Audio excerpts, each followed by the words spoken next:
We have on Mr. Jeff L8r, who is one of the nation's top fitness and nutrition experts. And he's just got a passion for preaching the truth about fitness and nutrition. And he's got a way to cut through the crap. We do a lot of myth busting in this one. We talk about diet, nutrition, exercise, supplementation, and everything in between. After a quick episode sponsor break, we're going to be diving in. Do you want blissful balance in your personal and professional life? Great. What's up, guys? My name is Kerry Jack, and I want to help you happy hustle a life you love, one full of passion, purpose, and positive impact. I'm a lifestyle entrepreneur, a professional model / actor, a digital marketing specialist, a podcast host, author, a biohacker, an eco warrior, a martial artist, a hippie cowboy, and a humanitarian. My goal is to educate, inspire, and entertain you to live a life of passion, purpose, and positive impact. It is time to happy hustle your dream reality. Yee! All right, my brother, Mr. Jeff L8r. Welcome to the Happy Hustle Podcast. I am super stoked to rock the mic with you. Yeah, happy to be here. This has been looking forward to this one. Thanks for having me on. Yeah, man, of course. Like, you are a happy hustler, that's for damn sure, but you're also one of the nation's top fitness and nutrition experts with over 20 years of experience, and you've worked with thousands of individuals from all walks of life, and you founded the L8r Lifestyle in 2012, just with the mission of helping others take their health and fitness to the next level. You've been a part of over 6,000 success stories and counting. First of all, man, that's a lot of success stories. So you know it works. And you work with professional athletes, entrepreneurs, bodybuilders, soccer moms, and everyone in between. But what's super cool, too, is you don't just talk about it, you be about it, because you're a former accomplished IFBB professional bodybuilder who's won dozens of competitions. So you just have like a true passion for this sport and for also just helping others achieve the physical and mental, I would say, fitness that they desire. So I'm excited to get into all that good stuff because, as the happy hustlers know, optimized health is one of our 10 alignments. And you just can't be a happy hustler without this piece to the puzzle figured out. But before we get into all that good stuff, Jeff, what is something interesting about yourself that not too many people know? Wow, you're throwing me off right from the first question. Well, first of all, thanks for the introduction. I appreciate that. It's sometimes a little surreal to hear all those stats since I've started doing this, but something interesting. Well, I mean, I think this is a little bit different for people in my industry. I never really viewed fitness as a real career. And it's not really something that I pursued early on in my life. In fact, I took a different route. I got a degree in marketing and finance and pursued the corporate world and was doing that for a number of years and finally realized that there was a demand for this, and I had a lot of people asking for help, and it kind of just took off organically, and I was able to leave that corporate world. So not the traditional route, I think, for the average fitness professional. So that's a little bit interesting and different about me. There's other things too, but that's the first thing that comes to mind. Yeah, man. I mean, well, I think that marketing finance background probably served you in your fitness career because now you have a booming business and it's important, marketing finance. So I think everything happens for a reason, right?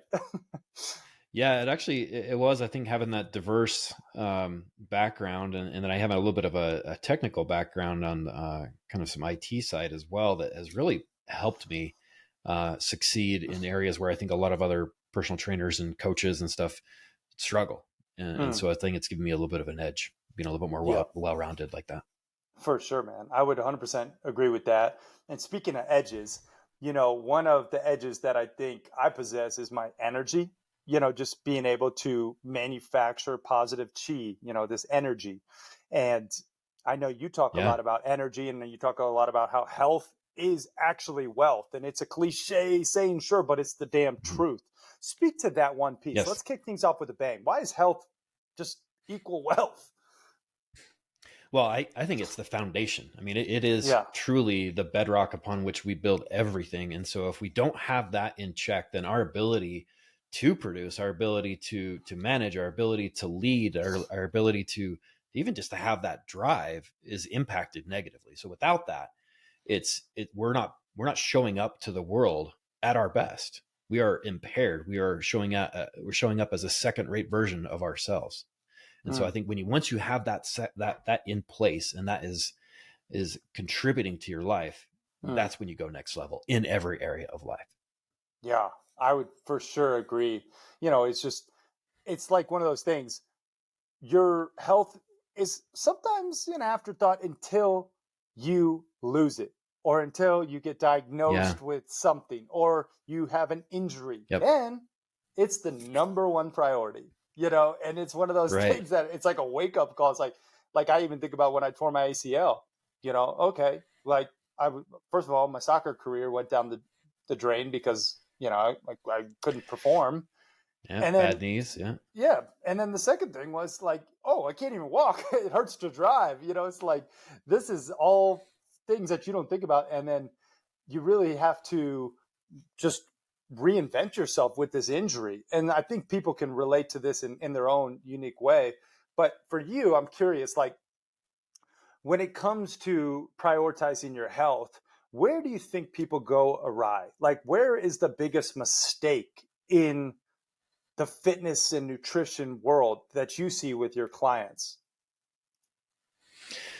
Wow, there's a couple different directions I could go there, but to address kind of even what you were saying prior to that is like oftentimes we don't take action until, in this way I'm interpreting it, until the pain is there, Yeah. right? Until we've reached this point where it's like, okay, this is a problem that I now need to address. We're Yep. usually not proactive about it. We're usually not proactive in trying to prevent that problem and trying to better ourselves before it's a problem. It's usually once it's a problem, like, okay, now I need to fix this. But in terms of the number one mistake, I think when you look at the industry itself and what is offered to us and what is advertised and what is glamorized as fast, quick, if it, as fast as possible. We all want it to happen right now. And that ends up being a recipe for disaster. That's why the success rate of diets is like in the single digits. It's like 4 or 5%, because people just can't stick to the restrictive protocols that you find out there.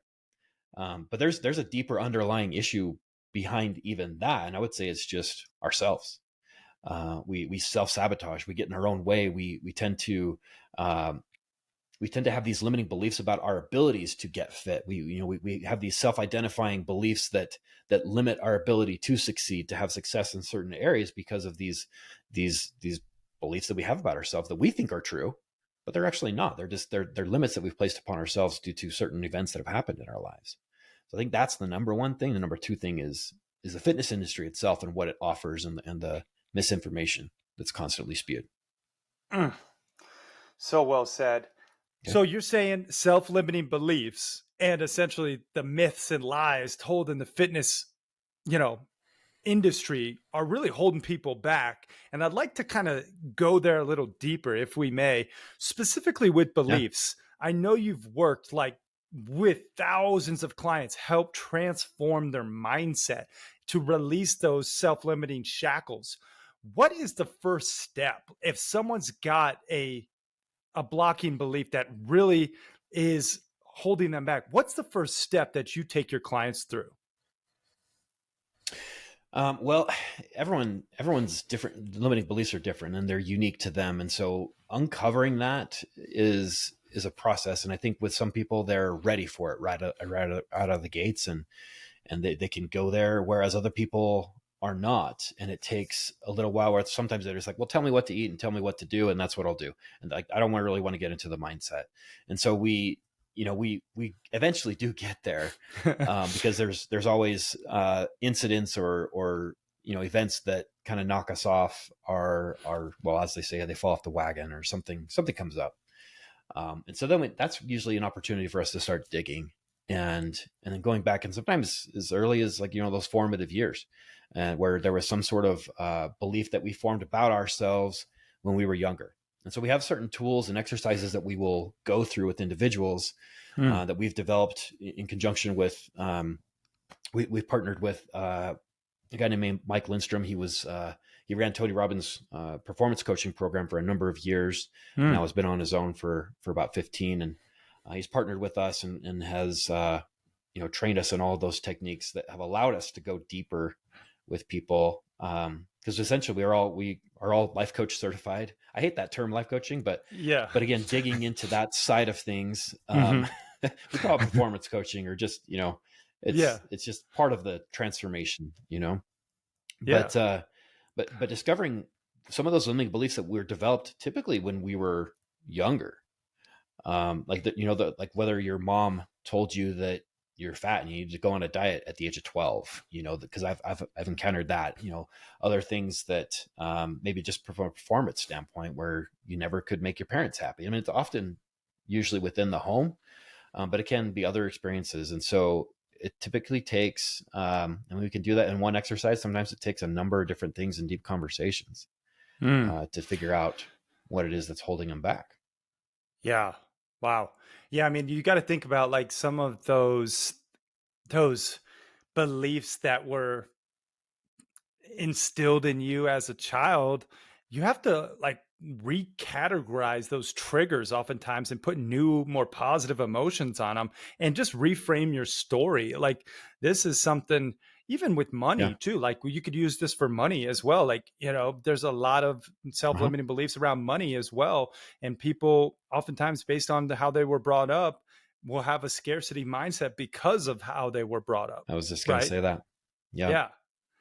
I Hmm. mean, and that's one of those things that, like, going back, doing the deep work that Jeff and his team are qualified to do. It's not easy to do, by the way. Like, it might be simple in theory, but you have to No. actually face yourself. You have to categorize some of these thoughts and triggers, face, some of the dark times too, right? And then you can Yeah. just push past. I mean, when it comes to, like, let's just say, a tangible tactical piece that you could give the happy hustlers who maybe, like, they really do have something where they're like, I am not able to put on muscle. I just know it. I have a fast metabolism, or I just cannot lose weight. I just know it. It's like, just give them something right now, like some piece that is tactical that they could be like, here's what you do to break through that belief. Well, oftentimes those beliefs are formed and then they're confirmed, and we have this proof from past attempts, right? So it's Mm, like, well, it's hard for me to put on muscle, or it's hard for me to lose fat. And that yeah. belief was formed probably due to past failed attempts, Mm, right? So, and again, that blame can be placed on the industry itself and the tactic that you followed. mm, So, and typically, like I said, once you do that deep work, that inner work, and you're able to find out what those limiting beliefs are, um, any particular method, any tactic that you use will work. Now, it mm. may not be the best tactic for you, but it Yeah. could. And the important thing there is that you stay consistent. But oftentimes we don't stay consistent because of what's going on between the years. Hmm. So, what's one tactic that you can do right now? I mean, honestly, you have to start small. I think so often with fitness, people jump in, and again, there's that whole mentality like, well, I'm going to jump in and I'm going to go all in, jump in with 2 feet. Yeah. But oftentimes we start and we jump into the deep end and we don't even know how to swim, Mm, right? And so we just sink, and there's no chance for success just because of how deep we went in. And so that's what you hmm. find typically with these programs that are promising, oh, you're going to lose 30 pounds in 30 days. Well, Yeah. if you do that, any method that's going Yeah. to get you, because is that possible? It is possible, yes. The consequences of doing such a thing are so great that people don't understand them. And Mm, oftentimes the people prescribing this type of program don't understand them either, because it can have long lasting negative impacts on your health and your metabolic health and your hormones and stuff like that. But mm. I would say start small. Yeah. um, focus on hydration, focus on protein, control your calories, but don't go in there and start eliminating food groups. Don't just say, oh, I'm going to do a sugar cleanse, or I'm just going to, eat all vegetables and meat for the next 30 days. Don't do extreme things. That's how you fail. That is a recipe for failure. You're guaranteeing that you will not make it to the end. Mm, So if it's more of a gradual thing where you start incorporating habits into your life and mastering those habits and then moving on, and then you start stacking, yeah. that's when real progress is made. And that's how it stays. That's how it doesn't Yeah. become this temporary transient thing, and your results are permanent. For sure. Like, this sustainable model for success. That's even like so in line with the happy hustle, brother. Let me tell you, because a lot of people will just grind their face off to reach quote unquote financial success, but like they literally aren't sustainable in their personal life or their spiritual life or any other piece. And it's like, that's And exactly what did what you're they give talking up to about. make that happen? Everything. They sacrificed everything. Everything. Yeah. Yep. And Relationships and, and family life. And I mean, you probably aged 10 times faster than you normally would doing something like that. It's exactly.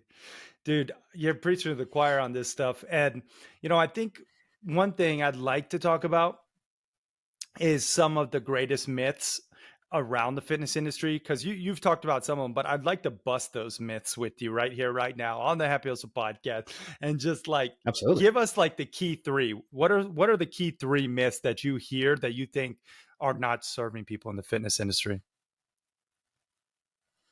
Well, I would say they definitely go through cycles, and right now, carbs being like this key to fat loss, where if you eliminate carbs, you're going to lose fat. So a lot of people are afraid of carbs.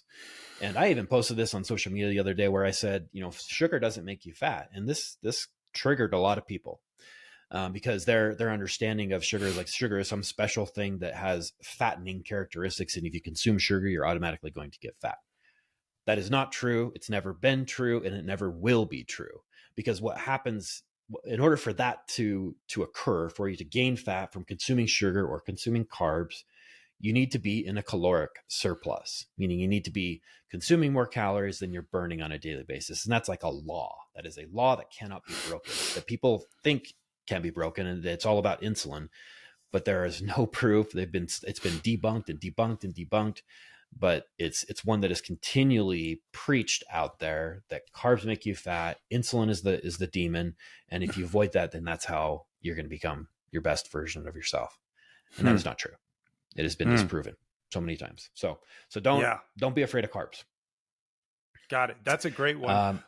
I'd like to maybe bust the myth of like veganism, if you would, or like your thoughts there, because I feel like maybe you have a lot. You're laughing and smiling. For those of you watching or listening, you should go watch the YouTube, first of all, to see how strong and big Jeff is. But anyway, I'm kind of like, I'm curious myself, your thoughts on veganism and the myths around it.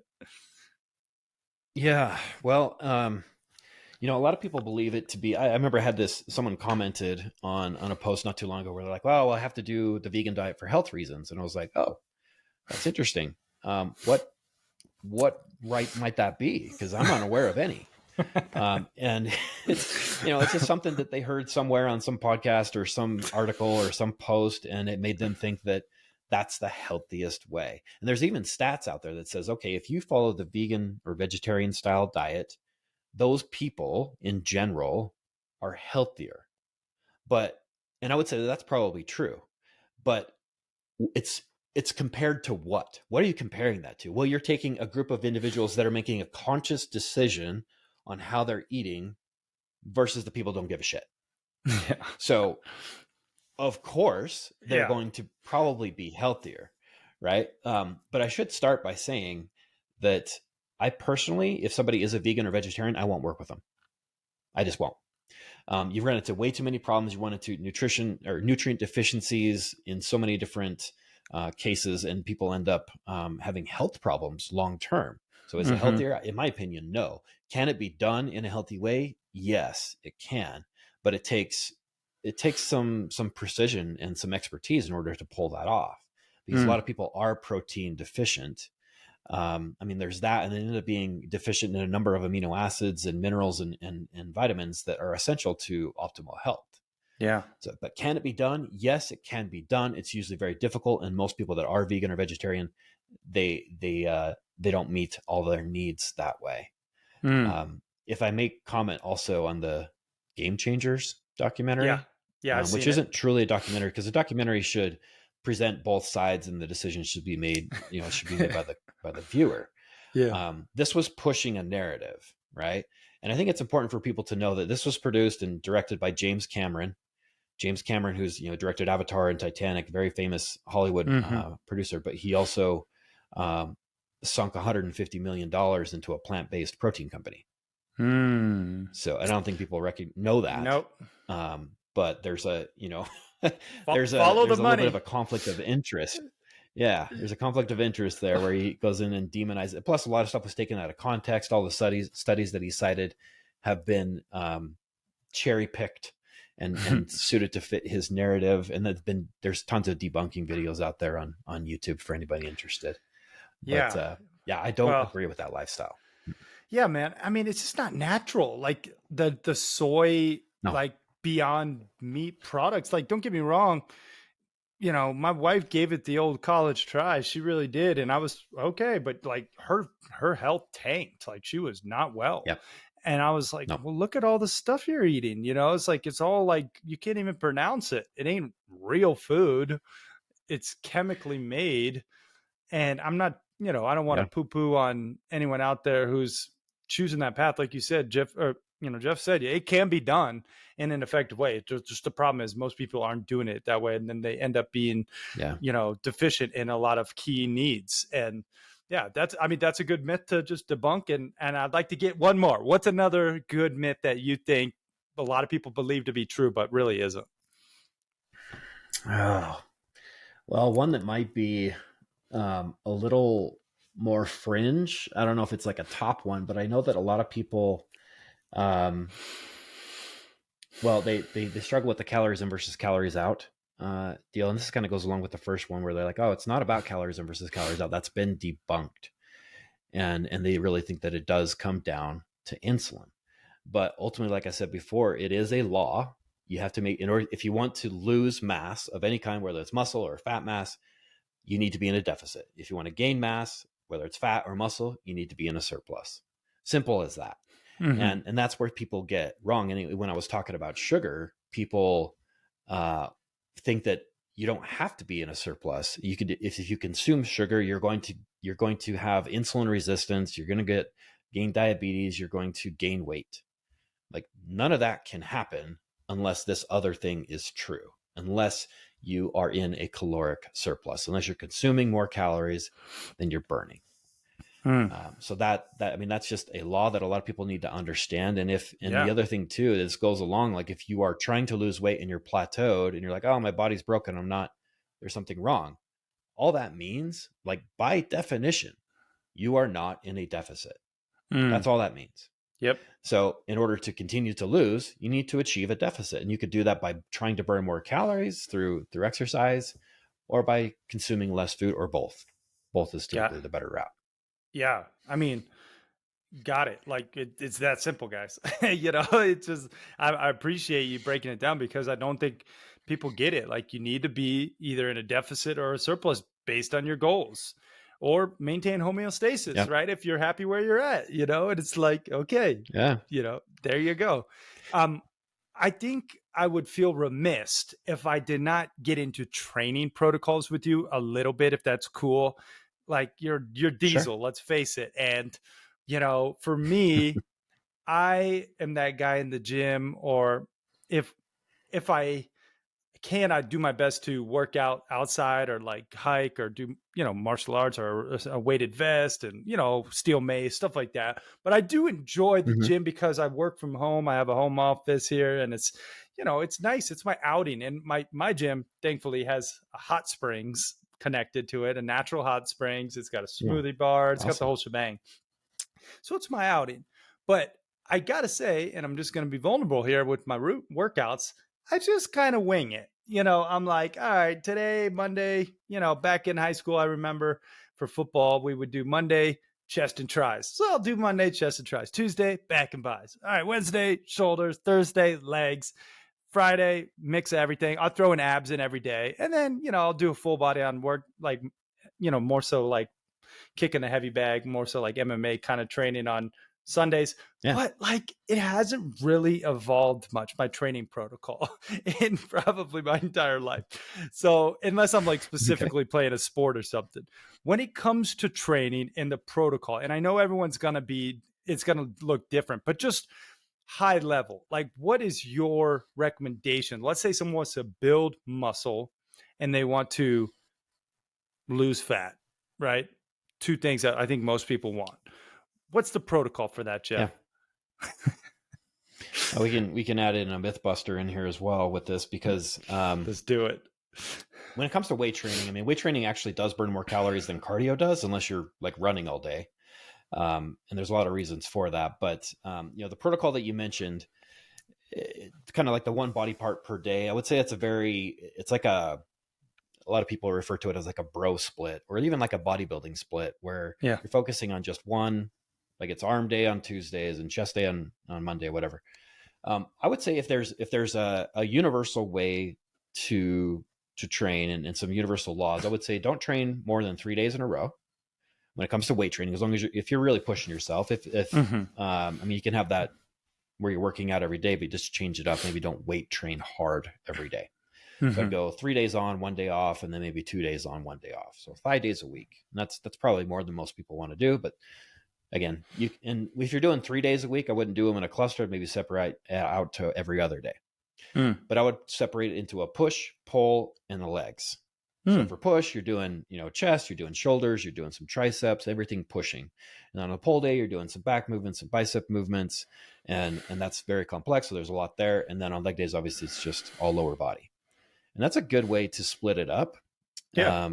Even it's probably more effective for muscle growth for everyone, even bodybuilders. I think the attempt to really focus and specialize on one particular area, and that's the only thing you do that day, isn't the most efficient. It actually has been proven through studies as well. But to piggyback on what that myth that I was talking about at first, so even if your goal is fat loss, and you're not even interested that much in building muscle, it is important that you at least maintain the muscle mass that you have. Because and a lot of times there are programs out there, fat loss programs, where they just focus on the weight on the scale and they want to see it come down. And the more it comes down, the more successful the program, right? I mean, that's what we think. Except the composition of those losses is very important. So I always say, like, there's if you're stuck on a roof and you need to get down as fast as possible, the fastest way to jump off or to get off that roof is to jump off. Right? But you get to the ground and your legs are broken. You can't walk anymore.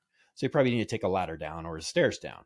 And this is a more gradual approach, but you want to make sure that you are being pragmatic about your approach. You want to make sure that you are incorporating weight training and maintaining that muscle mass through the dieting process, so that you don't kill off your metabolism in the process, because the muscle in and of itself is more metabolically active tissue than fat tissue, meaning that it requires more calories to exist on your body.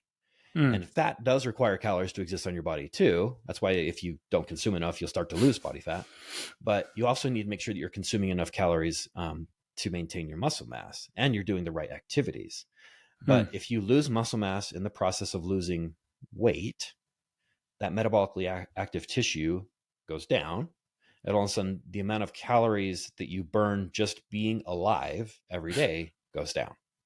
And so it could make it so that when you get to your weight loss goal, you've ended up losing a whole bunch of muscle in the process. And you'll end up looking like a melted candle instead of a fit person.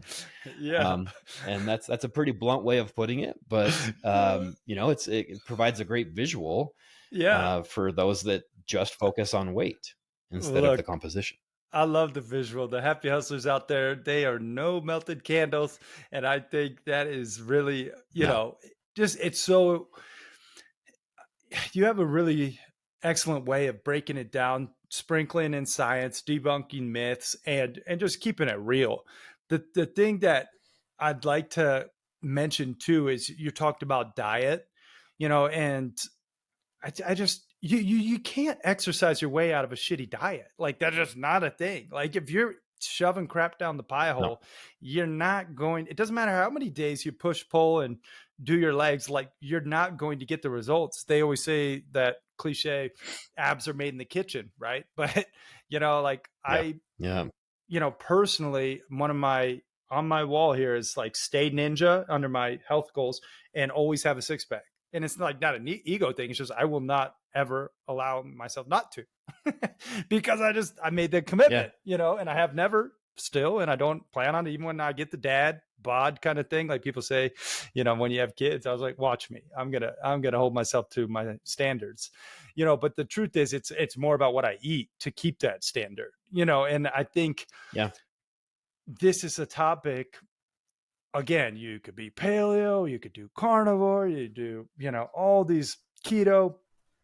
What's your take on dieting, and just in terms of like, what would you recommend as a broad approach, given there's no like chronic deficiencies or like really anything to account for, to a happy hustler out there who's like, Jeff, man, I just want to know what to eat. It's like, what's Yeah. my go-tos?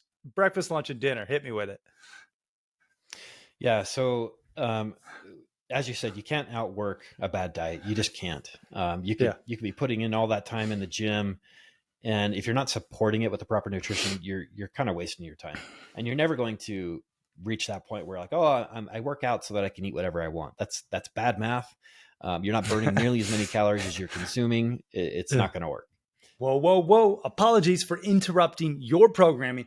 But I have to tell you, the best investment you can make in yourself is one in which helps you acquire skills. You've probably heard people talk about, oh, just invest in yourself and you'll be successful. Yes, that's true to a degree, but you have to invest in skills that will ultimately help you achieve your desired results. And I think one of the best skills one can possess, be it an entrepreneur or an aspiring entrepreneur, is the sales sword. Really knowing how to sell, utilizing pressure-free persuasion, which will make you more money and more impact. Now, if you want to know how to sell more efficiently and effectively, I just launched a sales course called The Proven Roadmap Process to Selling Millions of Dollars and helping you to increase your conversions guaranteed. And you can get access to this new sales course that The Happy Hustle is launching at thehappyhustle.com/sales. And if you act fast, you'll get it at the lowest price it'll ever be available, because we are launching it and we want to gain amazing testimonials and social proof to further share this knowledge. So if you act fast, you can get it at the lowest price it'll ever be. That's at thehappyhustle.com/sales. Now let's get back to this episode. So, I always say there's the two most important numbers to focus on when it comes to monitoring your health or monitoring your food are calories and protein. Those are the two most important numbers. So if you can hit those two numbers in a day, you can fill the rest in with carbs and fats in whatever composition you want. Now, that's probably not the most ideal way, but it's the simplest way of looking at it. And I would say that, and even then, like simplifying even more, focus on protein. Focus on protein. Don't ever eat a meal or anything without protein being present. That's like a rule and a law we should all stick to. You're never eating anything without protein. Now one catch with that is that if you look at any given nutrition facts panel on anything that has a panel, you're going to find protein in almost anything. And that's just the FDA's decision to classify an amino acid as a protein. So if there's an amino acid present in a slice of bread, then it's going to say, hey, there's protein in this, but it's not complete. It's may only be 1 or 2 or 3 amino acids. It's not complete. It's not really contributing overall to your protein intake. So I only count protein from complete sources, which is like from an animal or is an animal. And so that's a good place to focus is start with protein. And for one, it's more satiating. So if you focus on that, you're probably going to eat less of the other garbage. And the other thing too is, and this is taking it a little bit further, is oftentimes when it kind of goes back to like jumping into the deep end and we completely cut out things that we know we're not going to cut out long-term. So I kind of go by the 80-20 rule, but I don't really go by percentages, in that the majority of what we eat should be unprocessed food. The good stuff without a label.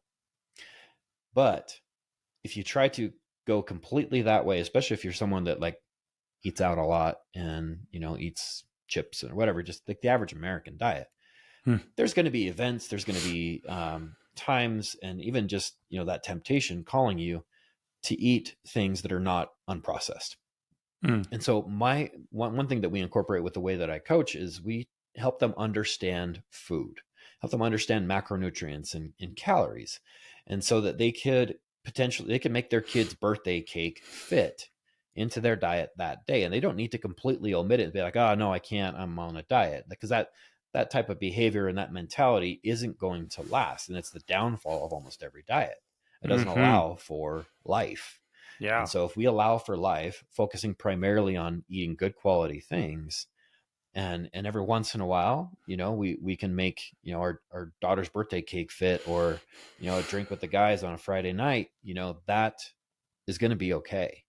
And that's where I think that message is missing with a lot of other programs out there. And it leads to failure because people are like, oh man, I had a bite of my kid's birthday cake. The whole day has gone to crap. Might as well order a pizza and get drunk tonight. And that's that mentality, it's the all in, all out mentality. Yeah, And just let's make it worse. It's human nature. Right. Yeah. Whereas that bite of cake, probably wouldn't have caused any damage, but it's where our minds go. No, you're so true. It's like, I already had one Oreo. Let me just kill the box right now. It's like it's an issue.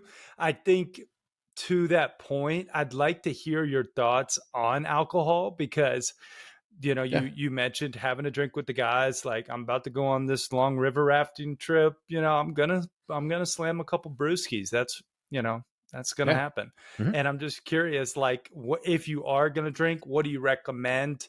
Or if you do drink, what do you do to compensate for it, I guess, is another way to put it. Yeah. Well, so when we think of macronutrients, we think of, and for those that knows what they are, it's carbs, fats, and proteins. Those are the 3 macronutrients, but there is a 4th, which is alcohol. And the thing is, it's hard to call it a nutrient because it's really not. It doesn't really provide any sort of nutrient value. But I'm telling you how you can make this work, because it is possible, and there's actually quite a few studies to back this up. And there was a recent one that was pretty groundbreaking. So it's important to know. So per gram, alcohol is 7 calories per gram, which makes it the second most calorically dense, because fat is 9 calories per gram. Carbs and proteins are 4. So 7 calories per gram, right? So when you look at like a shot of alcohol, an ounce and a quarter, it's going to be about 80 to 90 calories from hard liquor, right? So there's that. And they've done studies on this, and there's a recent one. I don't have the citation, but it was determined that there's like a limit that you can tolerate, almost like I don't think they tested this on a daily basis, but technically it could probably be done, although that's behavior you don't want to get into. 3 to 4 drinks are probably okay every day. If you get drunk, then you're causing problems. But they've shown that, like, you can still make progress. Now, if you do happen to drink a little too much, or it's hard to monitor, especially once you've started drinking, right? But because it does often lead to eating other things, and it impairs your judgment, or removes sleep, removes your filter. Yeah, it can affect sleep. But if you drink too much, it can stop or temporarily shut down muscle protein synthesis for up to 24 to 48 hours. And when I was back in my competing days and I was bodybuilding, I viewed it as anti-muscle. And so I didn't touch it for like 12 years, just because of fear of anything I was doing in the gym was going to be undone by, a drink. There's no way I'm going to go near that. So, but I've had plenty of guys, and sometimes they tell me after the fact. I had a guy that had a great transformation. He's like, "Oh yeah, every Friday night I had a 6-pack." I'm like, oh, I would have been good to know. But you asked, how do you make it fit? Well, look at it from a calorie standpoint. Right? The 2 most important numbers are calories and protein. So you hit your protein, and if you're going to have some drinks tonight, maybe just don't eat as many carbs and fats during the day. And make it so you have extra calories to deal with at night, everything you can use, kind of like a budget. It's like, well, I don't want to spend my money early on in the day. I'll save it for tonight when I can, slam some brewskis with the boys. It's definitely possible, and you would be okay.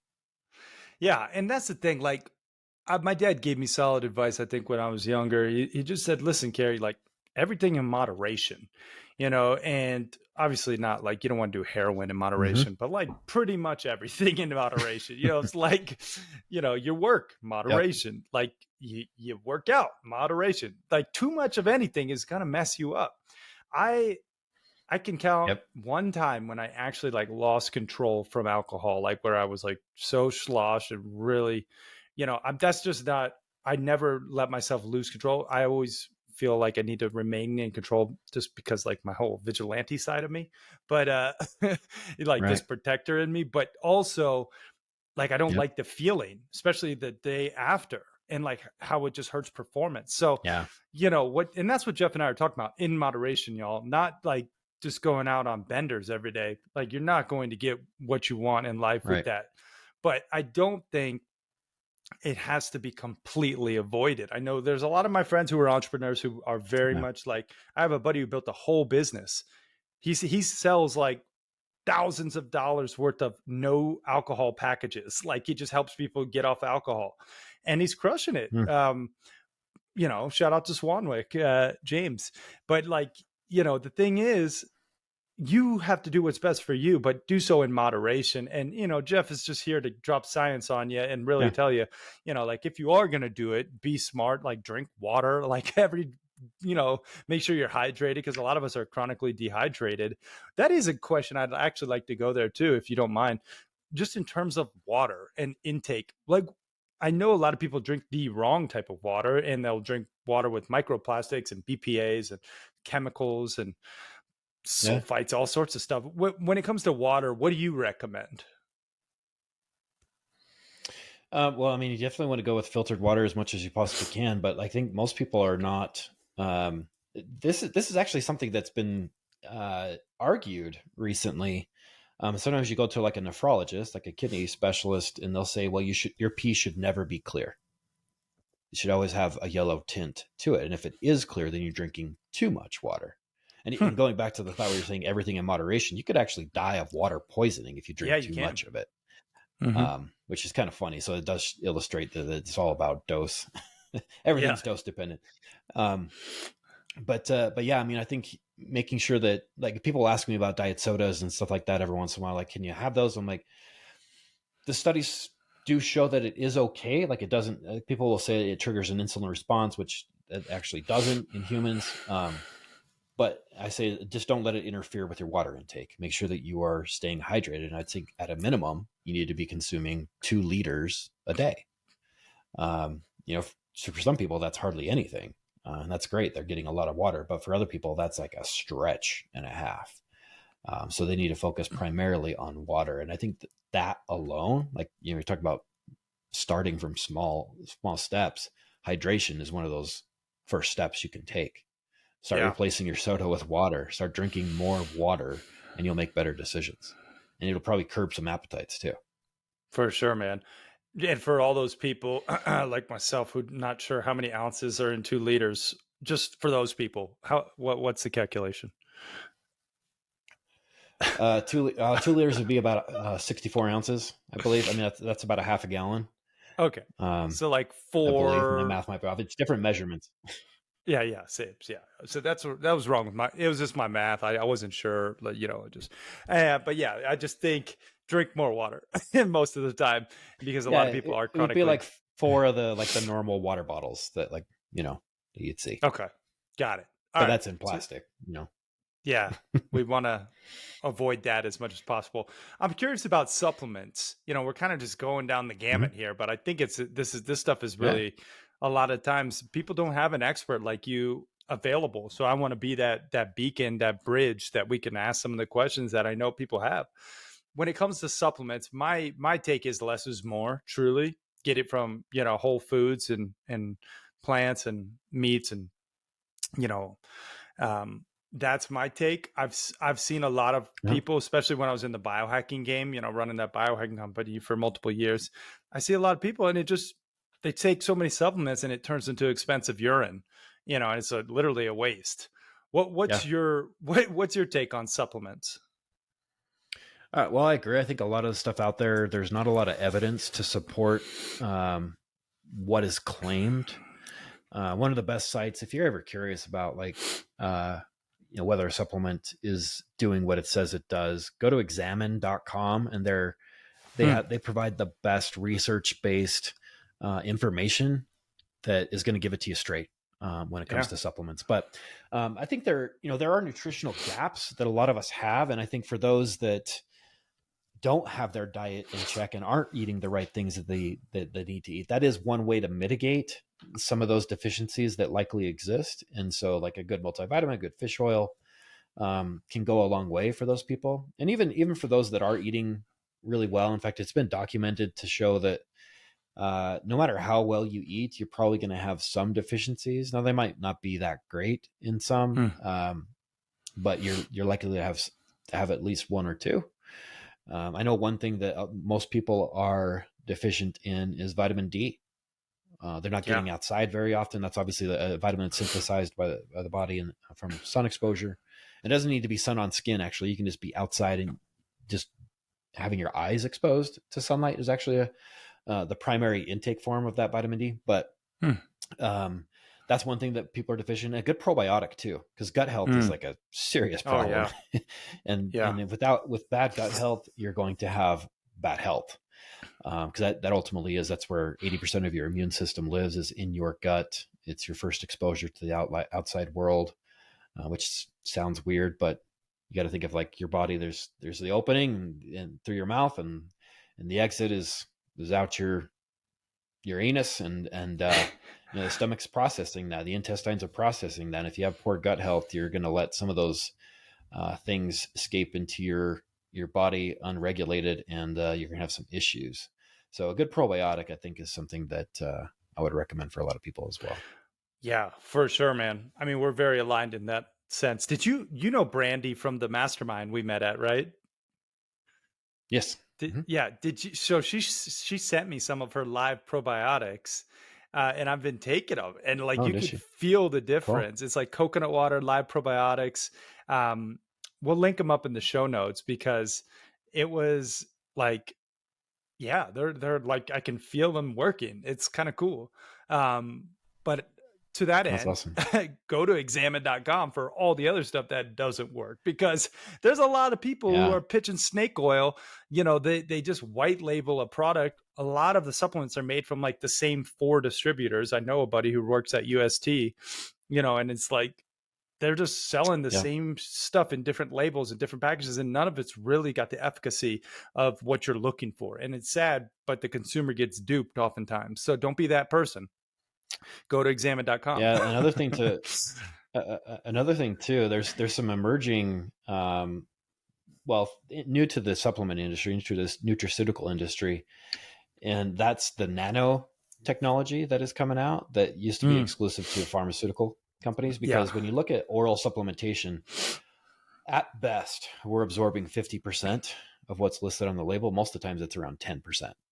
Oh, wow. And so, if we think we're taking in 10,000 IUs of vitamin D, we may only be getting a fraction of that. And so if you can put that in nano-sized particles, which, from a visual standpoint, you think of like a normal molecule of like a fish oil or turmeric or whatever it is that you're trying to consume, the size of the globe, like the size of the world, and you reduce that down to the size of a marble. That's what nanotechnology is. And so you're reducing that to super, super tiny particles that results in almost near 100% absorption and bioavailability. And so you're getting a lot more bang for your buck from some of these products out there that are, again, it's brand new. There's not a whole lot that you see out there that are doing this, but I think it's going to be the future of the nutraceutical industry. And it's going to help people a lot more efficiently than some of this other stuff that results in expensive urine, as you mentioned. Dude, so timely, this intel, because I just had a company reach out. They want me to promote like their hair tissue mineral analysis test. And so I went through the process and tested all my biomarkers, and, looked at this analysis from a couple strands of hair. They then kind of put it through the lab, and I got on the phone with the doctor. I think she was a nurse who was consulting. She was like, well, you're taking a lot of magnesium, it looks like, but it's not being absorbed because it's not nano protocol or nanotechnology or whatever. And I was like, that sounds like a little, like you probably have a nano magnesium you're going to pitch next. And she's like, and you should just try our nanotechnology magnesium product. And she went right into it. And I was like, I mean, that's good. Right. That was classic. But now you're saying it, and it actually makes sense. So I'm going to have to potentially order or have them send me some of this stuff now. So thank you, man. I hope this is just eye-opening. To go along to Yeah. go along with that, like the saying goes is like, you are what you eat, right? Yeah. But the more accurate way of looking at is you are what you absorb. There's a Mm. lot of stuff we can't, and that has to do with gut health. Yep. And then even like, especially from a supplement standpoint, if you want to just pee it out, then just get the normal crap from Walmart. If you want it to actually do something, to get one that is based on research, that can be backed by proven peer reviewed studies, and now that we have this available to us in some forms, not everything, but try to get a nano based product. Yeah. Yeah, man. I mean, I feel like you need a supplement line. Do you have a supplement line? I I do. Yep. We are Nice. working on some nano-based products. We don't have them yet, but Oh. just so one thing I did prior to doing this full time, I actually did R&D for the Oh. dietary supplement world. I did this for about 6 years. Fun And so fact. I was in that industry very heavily. And actually what it did, when I tell people that like, oh, you're going to pitch supplements, I'm like, actually, I'm probably going to tell you the opposite, Mm. because there, it is like one of the biggest lies Oh in the yeah. world. Like when you look at the labels that you see on almost every supplement out there, most of them have proprietary blends, right? So you look at what's in there, and it'll have all this great stuff that you've heard all these great things about. Oh, it has all these cool ingredients that do all these Yeah. amazing things, but they don't tell you how much of it is in there on Yeah. purpose. Yeah. And in an industry, they call it label paint. It's just there to, I mean, can it be, and as long as it's like present, they can just like sprinkle it in, Yeah. and they can claim that it's in there, and they can put it on the label, but they don't have to Jeez. disclose how much is in there. So in order for like many of these products to actually be effective and do what the claims say they do, they have to be in doses way higher than what you'll find in these products. Mm. So it's, it's one of those things that we don't often recognize, because it's not common knowledge to know what a proprietary blend is, or even what effective doses are. Yeah. But they'll be like, oh yeah, African mango, that's going to have this crazy impact on fat loss. And Yeah. there's 2 milligrams in this pill. They're like, well, in order for that to be effective, you need 2000 milligrams. Oh yeah. And it actually, it's not Yeah. even effective anyway. Don't get that stuff. But, I but mean, that's just an example, yeah, no, it's a great example. And I just think I hope what we do right now for all the happy hustlers watching and listening is just like raise awareness and just help people be more deliberate and intentional with what they're putting in their body when it comes to water, supplementation, nutrients, the whole shebang. So, man, Jeff, this has been fantastic. And I know people are going to be like, all right, well, I need to work with this guy. I need to like at least consume your content. I know you got hundreds of thousands of, followers online, and you got a ton of great content you're putting out. Where can people go to learn from you? Maybe even if they did want to work with you in a one-on-one manner, if that's even possible, can you just give us some links? Best place to find you? Yeah, honestly, I would probably just send you to my social media channels, because that's where, for one, you can get some more content, and take a lot of stuff for free. And I try to put enough out there that you could probably just listen to my stuff for free, and get a result from it. But we do one-on-one coaching, we do group coaching. There's a lot of different things that we could potentially do. But yeah, go to my Instagram, and it's just at Jeff Later, JEFFLATER. And so, follow me, shoot me a message there if you want to contact me. There's some links on there as well. But yeah, that's always the best place, because that's where I'm constantly putting out content. Yeah. Awesome, man. Well, I do like to ask all my guests like a couple happy hustle hack questions, and then we will go through the rapid fire round that wrap this interview up. This is first, just I Okay. know we talked a lot about health, but do you have something unique that we haven't talked about that you do that we could deem a happy hustle hack in the health arena? I do. So we kind of touched on this earlier, but one thing I would say that sets us apart, and honestly, I think that anybody that truly wants to serve people in this area and wants to make a difference that lasts, is you have to uncover that. You have to make that internal shift, that true shift. And we call it our true shift method. It's something that that I think sets us apart from the average fitness program out there, because they're just giving you tactics, front end, surface level tactics. And that's all you're doing, is you're attacking things on the surface, which isn't going to last unless you go deeper, unless you get to the root. You will never achieve a transformation that lasts, and you will Hmm. crumble, you'll fall, you'll fail, you'll just go back to what you consider to be normal after. You have to experience that shift internally and change what's going on between the ears in order Yep. to experience an external transformation Yeah. that lasts. Yeah. That's gold, man. I love it. What do you call it? The true shift method. Is that right?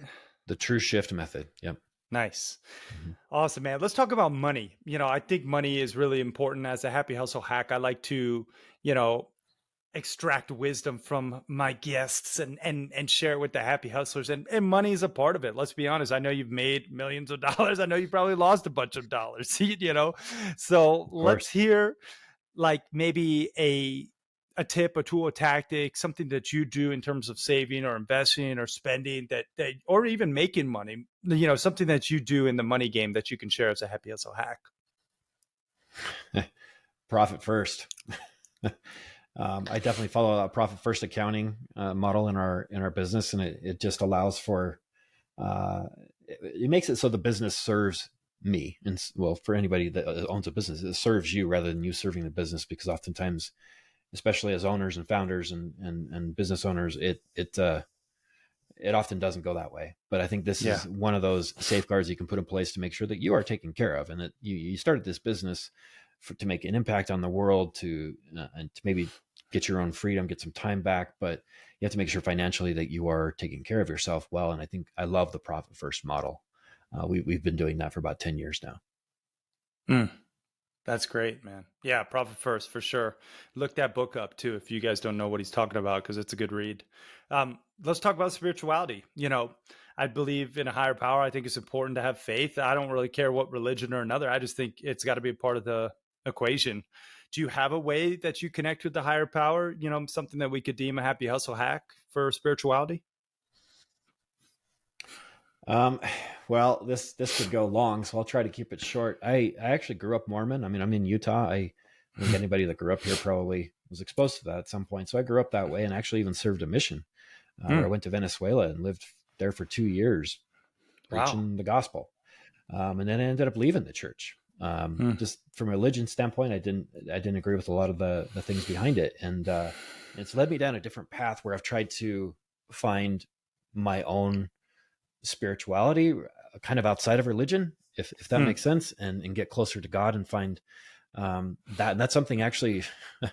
It's funny that you bring that up, because it's kind of like a journey that I'm going through Yeah. currently, because I've felt this need and I've been drawn to that, and it's kind of something that's been absent from my life for a while, and I'm trying to fill that void.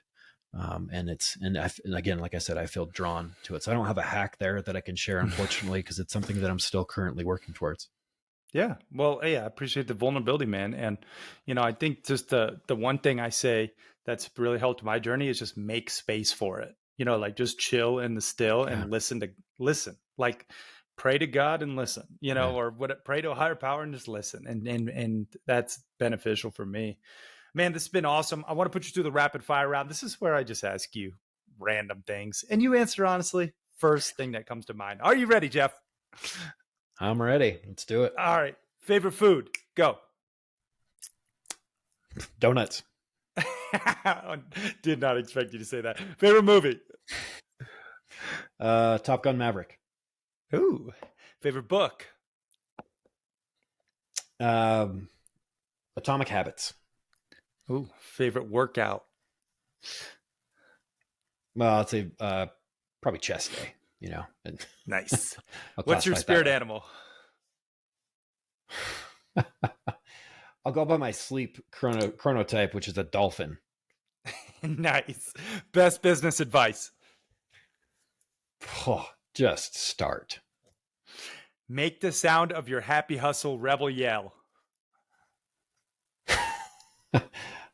Actually, I'm silent, so I won't say anything.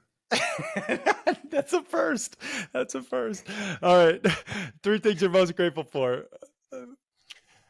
Oh man, I'm grateful to be alive. Every day is a new day, and I'm grateful for the people in my life, in all aspects. People that I get to coach, and people on my team and my family.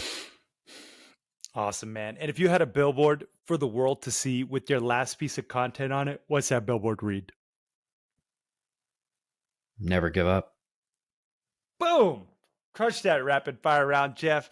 And man, brother, I just want to take a moment to acknowledge you for sharing your love, your light, your wisdom, just your raw truth, and just I really appreciate your approach and, also layering in the science, but just, your keep it real mentality, man. And I'm really looking forward to broing out with you on the Montana Mastermind back in the backcountry wilderness. Jeff's coming out, dude. We're going to have a blast. So thank you so much, though, man. This was awesome. It's going to be awesome. This was great. Thanks for having me on, man. I loved it. Yeah, this was fun. Where can people go again? Just drop a link. Where's the best place for them to find you online? So they can go to Instagram and find me at Jeff Later, or if you just go to jefflater.com, you'll find all my links on there as well. And it's just JEFFLATER. Amazing. And if you had to just put like a stamp on everything we talked about in just a super clear, concise, like, rallying cry, call to action, what would you leave the happy hustlers with? Fitness is the foundation. Health is your wealth. You have to make that a priority in your life. And when you do, everything else in your life will level up. Make it a priority. Love it. Last question, my brother. What does happy hustling mean to you? Man, if you're not having fun, why are you doing it? Enjoy what you're doing. If you're not enjoying it, then get rid of it, get it out of your life, and move on to something that does make you happy. Preach it, brother. Mic drop. Jeff Later, y'all. Thank you for watching and listening. We are out. Peace and love.